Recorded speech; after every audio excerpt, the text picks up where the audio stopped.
নমস্কার বন্ধুরা, আপনাদের সবাইকে স্বাগত জানাই আমাদের চ্যানেলে।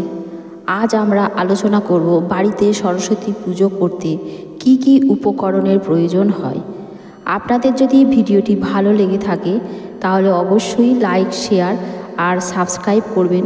তাহলে চলুন শুরু করা যাক।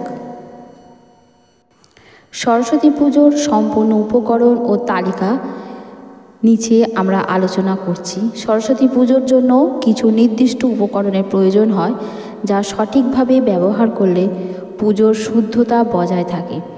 নিচে বিস্তারিতভাবে উপকরণগুলোর তালিকা এবং তাদের প্রয়োজনীয়তা আজকের আলোচনার বিষয়বস্তু। প্রথমেই হলো প্রতিমা ও পুজোর স্থান।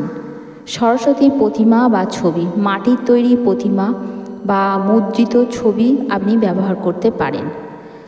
আসনের জন্য লাগবে কাঠ বা পিঁড়ি, যার ওপরে হলুদ বা সাদা কাপড় বিছানো হয়। তারপরে আলপনা দেবেন। চালের গুঁড়ো বা হলুদ দিয়ে সুন্দরভাবে আলপনা আঁকবেন সেই বেদিতে। তারপরে দেবী সরস্বতীকে বসাবেন। এবারে ঘটস্থাপন কিভাবে করবেন। তামা, পিতল বা মাটির কলসিতে জল ভরবেন। তারপরে তার উপরে আমের পাতা বা নারকেল বসাবেন। আমের পাতা 5টা বা 9টা বা 11টা হলেই হবে। আমের পাতা ঘটের মুখে রাখা হয়, যা পবিত্রতার প্রতীক। ঘটের ওপরে স্থাপন করা হয় নারকেল, যা অত্যন্ত শুভ শক্তির প্রতীক। এবারে সরস্বতীর রূপ দর্শনের প্রতীক হিসেবে পুজোয় দেয়া হয় আয়না বা দর্পণ। পুজোয় নিবেদন করার জন্য পান বা সুপুরি অবশ্যই লাগবে। পুজোর প্রধান উপকরণ হলো ধূপ অবশ্যই দেবেন, সুগন্ধি ধূপকাঠি বা ধুনো ব্যবহার করবেন। প্রদীপ দেবেন, ঘি বা তেলের যে কোনো প্রদীপ আপনার যেটা সম্ভব হবে আপনি সেটাই দেবেন। ফুলের জন্য বিশেষত শ্বেতপদ্ম, জবা, অপরাজিতা, গাঁদা ফুল দেবী সরস্বতীর অত্যন্ত প্রিয় ফুল। পুজোয় ব্যবহৃত হবে বেলপাতা ও তুলসী পাতা। প্রতিমার তিলক পরাবার জন্য চন্দন, কুমকুম ও সিঁদুর লাগবে। দেবীর চরণে ছিটানো হবে শুদ্ধ আলো চাল। পুজোর উপাচার হিসেবে হলুদ ও যবের শস্য লাগবে। পুজো শুদ্ধ রাখার জন্য অবশ্যই প্রয়োজন হবে গঙ্গা জলের বসন্ত রঙা গুলাল। সরস্বতী পুজোর জন্য অত্যন্ত শুভ। এবারে পঞ্চামৃত তৈরি করতে হবে, যেটা সরস্বতী পুজো অত্যন্ত প্রয়োজনীয় একটি জিনিস।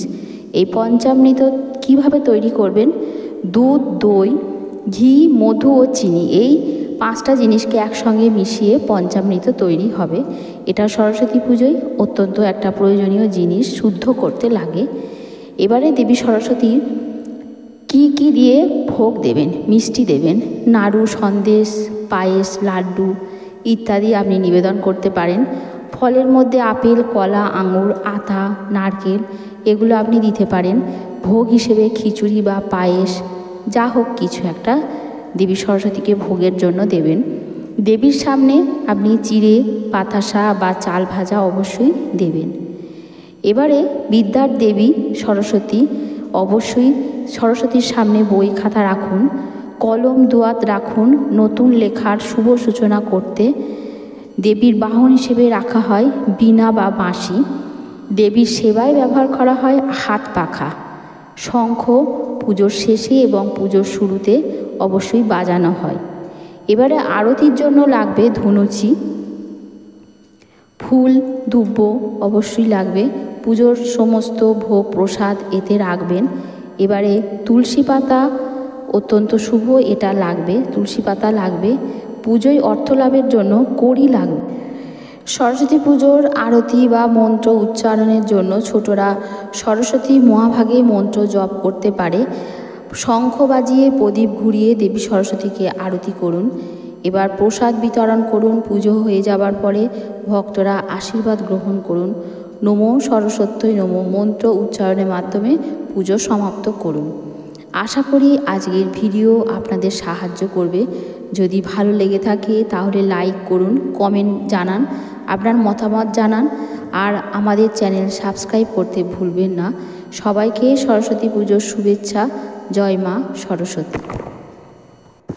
এগুলোই সরস্বতী পুজোর সম্পূর্ণ উপকরণ তালিকা। বাড়িতে সহজেই পুজোর আয়োজন করা যায় যদি এই উপকরণগুলো ঠিকঠাকভাবে আপনি সংগ্রহ করতে পারেন। আশা করি আপনাকে পুজোয় সহযোগিতা করবে এই ভিডিওটি।